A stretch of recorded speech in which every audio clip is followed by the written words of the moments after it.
जहां तक संविधान की बात है, ये तो भारतीय जनता पार्टी छाती पीट पीट के और सीना ठोक के कह रही थी कि हमें संविधान बदलना है। ये तो किसी से बात नहीं छुपी। लोकसभा चुनाव से पहले ये बोलते थे 400 प्लस हमें दीजिए, हमें संविधान बदलना है। इनके बड़े बड़े नेताओं ने इस पे भाषण दिया है। बाबा साहब अंबेडकर के संविधान की अगर किसी ने सबसे ज्यादा जो अवहेलना की है तो वो भारतीय जनता पार्टी ने की है। जहां जहां इनकी सरकारें हैं, चाहे मध्य प्रदेश हो, कोई भी स्टेट आप चले जाइए, दलितों पे, आदिवासियों पे जिन पे सबसे ज्यादा अत्याचार हुआ है वो भारतीय जनता पार्टी की सरकार में हुआ है। चाहे इन लोगों ने दलितों पे पेशाब की हो, इनके नेताओं ने, चाहे राम मंदिर का शिलान्यास हो, चाहे नई पार्लियामेंट का इनॉग्रेशन हो, उसमें इन्होंने मुर्मू जी को नहीं बुलाया। ये सारी की सारी बातें पूरे देश के सामने हैं। संविधान का जो लेटेस्ट उल्लंघन ये कर रहे हैं, संविधान का उल्लंघन कैसे? करने नहीं दिया अमीश भाई, बिल्कुल करने दे रहा हूं। उसका सवाल पूछिएगा, पहले बोलने दीजिए।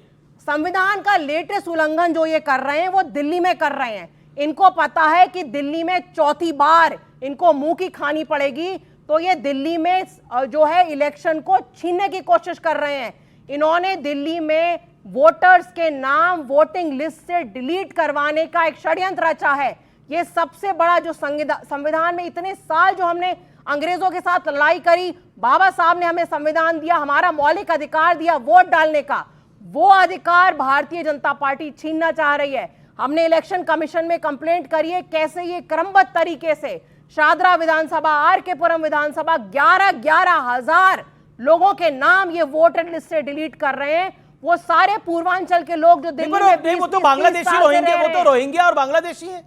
अगर रोहिंग्या और बांग्लादेशी हैं तो दिल्ली में कौन लेके आया उनको?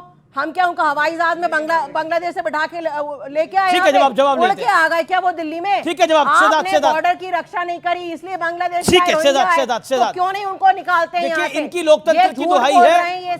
इन्होंने कहा ये आम्बेडकर जी के संविधान को सर्वोपरि मानती हैं। मेरा स्टार्टिंग का एक क्वेश्चन था कि आपके विधायक ने, जो नाम है इनका मिस्टर महराज, उन्होंने सपोर्ट किया 370 वापस लाने का। इसका मतलब कि आम्बेडकर जी का संविधान नहीं, वहां पर उनका दूसरा संविधान लागू होगा, उस पर कोई स्टैंड नहीं। दूसरी बात इन्होंने कहा, और मैं शॉक्ड हूं, मैं भारत का मुसलमान हूं, पर उन्होंने कहा राम मंदिर का शिलान्यास ये उल्लंघन था संविधान का।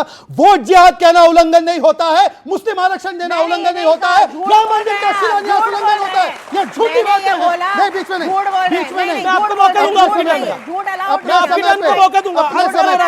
अनफेयर हो रहा है, अनफेयर हो रहा है। उनके 30 सेकंड। अमीश जी, ये संविधान बदलने की बात होती है ना, मैं आपको बताता हूं संविधान बदलना क्या होता है। 106 बार संविधान को बदला गया है, 80 टाइम्स कांग्रेस ने बदला है। संविधान के प्रियम्बल को बदला है, और संविधान के प्रियम्बल को नहीं। अमीश जी का वो स्पेशल शो देखना कि संविधान के शब्द ही नहीं, संविधान की आत्मा जिन चित्रों में थी, प्रभु श्री राम के चित्र, वहां पे प्रभु श्री कृष्ण के चित्र, सबको बदल दिया तुम्हारी कांग्रेस ने। और आखिरी बात कहना चाहता हूं, इन्होंने कहा राम मंदिर का शिलान्यास ये उल्लंघन होता है। हमारे संविधान के चैप्टर 3 को अभी खोलिए, ओरिजिनल वाली नहीं, नॉट दैट वन जो राहुल गांधी जेब में लेकर घूमते, ओरिजिनल वाली में प्रभु श्री राम का चित्र है। राम राज्य की कल्पना महात्मा गांधी ने की, और ये राम विरोधी बातें, पर रोहिंग्याओं के लिए दिल बसता है, रोहिंग्याओं के लिए दिल धड़कता है। ओके, देखिए ये झूठ बोल रहे हैं और झूठी पार्टी को रिप्रेजेंट करते हैं। झूठ बोलना इनकी आदत है, उसमें कोई प्रॉब्लम नहीं है। इन्होंने बोला कि मैंने राम मंदिर के शिलान्यास का विरोध किया, मैंने ये नहीं कहा।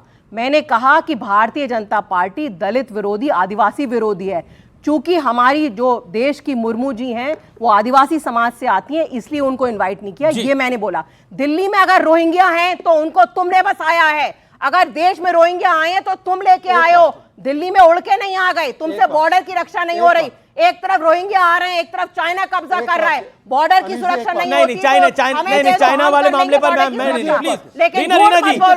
चाइना कोई कब्जा भारत पे नहीं कर रहा। I object to this statement. Okay, it is not factual. लेकिन रीना गुप्ता, मैंने जो आपसे पहला सवाल पूछा था, राहुल गांधी का साथ आप लोगों ने क्यों छोड़ा है? जब आप लोकसभा में उनके साथ चुनाव लड़े, साथ में लड़के भी आप एनडीए को, बीजेपी को हरा नहीं पाए दिल्ली के अंदर, और आपको हार का सामना करना पड़ा। अब साथ क्यों छोड़ा है? क्या कारण आपको लगता है?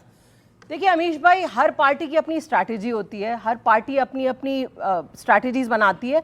दिल्ली में हमारी पार्टी ने निर्णय लिया कि हम अपने आप चुनाव लड़ेंगे। दिल्ली की जो इकाई थी उसका ये निर्णय था। पंजाब में भी क्यों लिया था कि हम साथ चुनाव लड़ेंगे?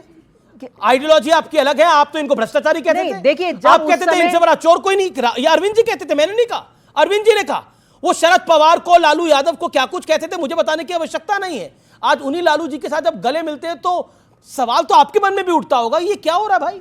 देखिए, लोकसभा चुनाव के समय संविधान को बचाने की लड़ाई थी, अच्छा। देश को बचाने की लड़ाई थी। तो आइडियोलॉजिकल डिफरेंसेस छोटे मोटे होते हैं, लेकिन बड़ी लड़ाई लड़ने के लिए छोटे सब लोग differences इकट्ठे थे। हुए थे और इसीलिए हम लोग रोक पाए इनको, इसीलिए इन लोगों की 400 सीट नहीं आई।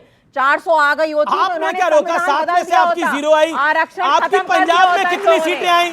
आपने क्या रोका? वो तो रोका इन्होंने, यूपी वालों ने रोका भाई, अखिलेश यादव ने रोका, अखिलेश यादव ने रोका। आपने क्या रोका?